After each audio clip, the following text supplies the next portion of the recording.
Hi there, I'm Dan Dawkins for CBG. What is the Elder Scrolls Online? Well, you might already know, but if you're relatively new to the franchise like me and have only recently discovered Skyrim, the prospect of an MMO game can seem a little bit daunting. But don't worry, we've got everything you need to know about the Elder Scrolls Online for newcomers and experts coming right up.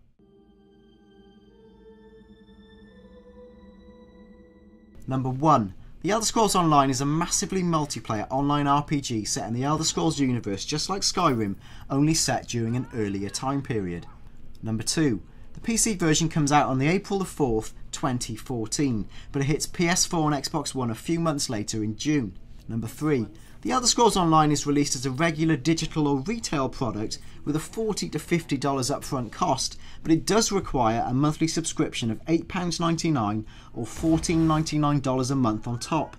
So for example, a year's play would cost you £147. Number 4. If you own a PlayStation 4, you don't need PlayStation Plus to play Elder Scrolls Online, just the $8.99 monthly fee. But if you own an Xbox One, you do need the Gold subscription on top. Now in reality, everyone's probably paying for a PS Plus subscription anyway, but it is worth pointing out. Number 5. Why is there a monthly fee? Well, Bethesda don't want the game to include microtransactions and want to give everyone the same experience. The Elder Scrolls Online director Matt Ferror recently told Eurogamer, well, he said this. He said, "We don't want players to hit monetization fees when they're in the world. It's like, I go into a dungeon and the game says you can't access this, go and buy 50 credits. We didn't want that experience. If I pay for a month at a time, I want to have 100% of the game." Number 6. The Elder Scrolls Online is obviously online only, although there will be plenty of content for people who prefer to play alone. The game's obviously ideal for group play, however, so teams from let's say 5 to up to 100 players can tackle missions together, and some battles will feature up to 500 people. Number 7. The Elder Scrolls Online is set in Tamriel, part of the same universe as Skyrim in the other Elder Scrolls games, but it's got an unconnected storyline. The Elder Scrolls Online is set 1,000 years before Skyrim, and it's like a form of extreme prequel. Number 8. Tamriel is a vast continent, and its regions include Skyrim, Cyrodiil from Oblivion, and Vvardenfell from Morrowind, plus lots of others. Although many areas will be locked out when the game first begins, you will get to see places that you've never visited before in an Elder Scrolls game. Number 9. Many of the places you've seen in Skyrim and Oblivion will be in the game, but the Imperial province of Cyrodiil is reserved for the location of Elder Scrolls Online kind of endgame, where you reach the highest level of experience and have to fight players from rival factions with the crowning goal of like crowning a new emperor. Number 10. You play as one of 3 warring factions.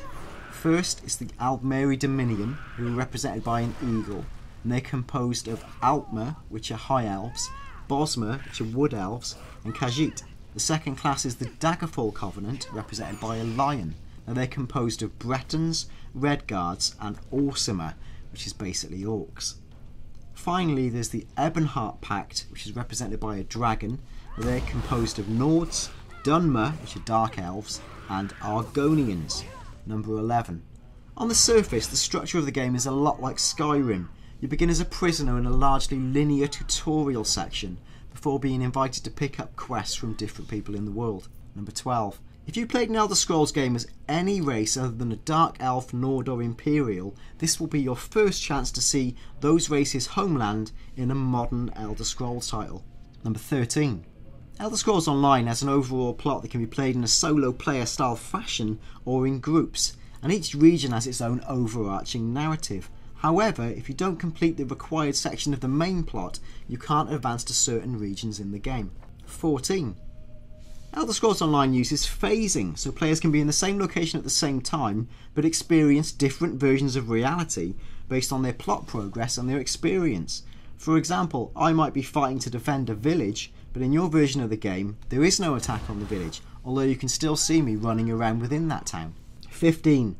The familiar hierarchy of Morrowind, Oblivion and Skyrim is gone, meaning that you can't play as an Imperial. This is because Tamriel, and specifically the control of the Emperor, has gone. It's all been torn apart by the invasion of the Elder Scrolls Online's big bad demon prince, who's named Molag Bal.